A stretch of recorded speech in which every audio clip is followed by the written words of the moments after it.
ஒரு மிக்சிங் பவுல் எடுத்துக்கலாம். 1 கப் கடல மாவு, இது 350 கிராம், இதை போட்டுடலாம். 2 ஸ்பூன் பச்சரிசி மாவு, இதையும் போட்டுடலாம். 100 கிராம் கேரட் திருகி வச்சுருக்கிறேன், இதையும் போட்டுடலாம். ஒரு கைப்பிடி அளவு கொத்தமல்லி, இதையும் போட்டுடலாம். ஒரு மினிமம் சைஸ் வெங்காயம் கட் பண்ணி வச்சுக்கிறேன் பொடிசாக, இதையும் போட்டுடலாம். 1 ஸ்பூன் காஷ்மீரி மிளகாத்தூள், இதையும் போட்டுடலாம். 3 பச்சை மிளகாய் குட்டி குட்டியாக கட் பண்ணி வச்சுக்கிறேன், இதையும் போட்டுடலாம். கரம் மசாலா தூள், இதுவும் போட்டுடலாம். இதுக்கு தேவையான 3/4 ஸ்பூன் உப்பு, இதையும் போட்டுடலாம். ஒரு கைப்பிடி அளவு கருவேப்பிலை, 1 ஸ்பூன் கார்ன்ஃப்ளவர் மாவு, இதையும் போட்டுடலாம். இப்போ இதெல்லாம் நல்லா பிசைஞ்சிக்கலாம். ஸ்நாக்ஸ் பொரிக்கிறதுக்கு தேவையான எண்ணெய் ஊற்றி எண்ணெய் காய வச்சுருக்கிறேன். எண்ணெய் காஞ்சிடுச்சு. சின்ன புளிக்கரண்டி எண்ணெய் எடுத்து நம்ம பிசைஞ்சு வச்சுக்கிற மாவில் ஊற்றிடலாம். இந்த மாதிரி ஊற்றினா நல்லா மொறுமொறுப்பாக நல்லா டேஸ்ட்டாக இருக்கும். இப்போ இது ஆறினோடனே நம்ம கை வச்சு நல்லா பிசைஞ்சிக்கலாம். தேவைன்னா தண்ணி தெளித்து நல்லா பிசைஞ்சிக்கலாம். இப்போது தண்ணி தெளித்து போண்டா மாவு பதத்துக்கு இப்போ நல்லா பிசைஞ்சிக்கலாம்.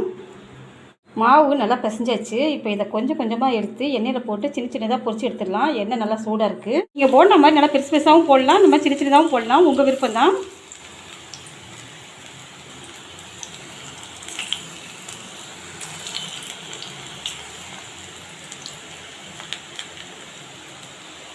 கொஞ்சம் தூக்கியே போடுங்க, எண்ணெய் கையில் பற்றாமல்.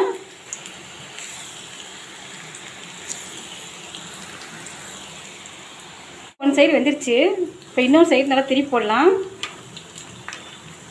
எண்ணெய் நல்லா சூடாக இருக்கட்டும். இப்போது 2 சைடும் நல்லா வெந்துருச்சு. இப்போ இதை எடுத்து வேறு பிளேட்டில் மாற்றி வச்சிடலாம்.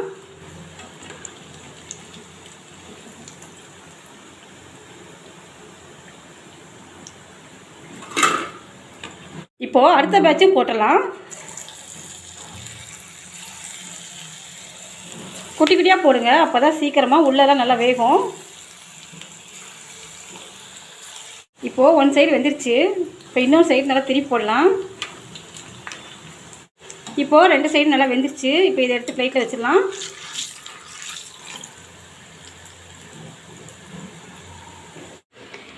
கேரட், புதினா, கருவேப்பிலை, கொத்தமல்லிலாம் சாப்பிட மாட்டேன்னு சொல்கிற பசங்களுக்கு இந்த மாதிரி செஞ்சு கொடுங்க, ரொம்ப விரும்பி சாப்பிடுவாங்க.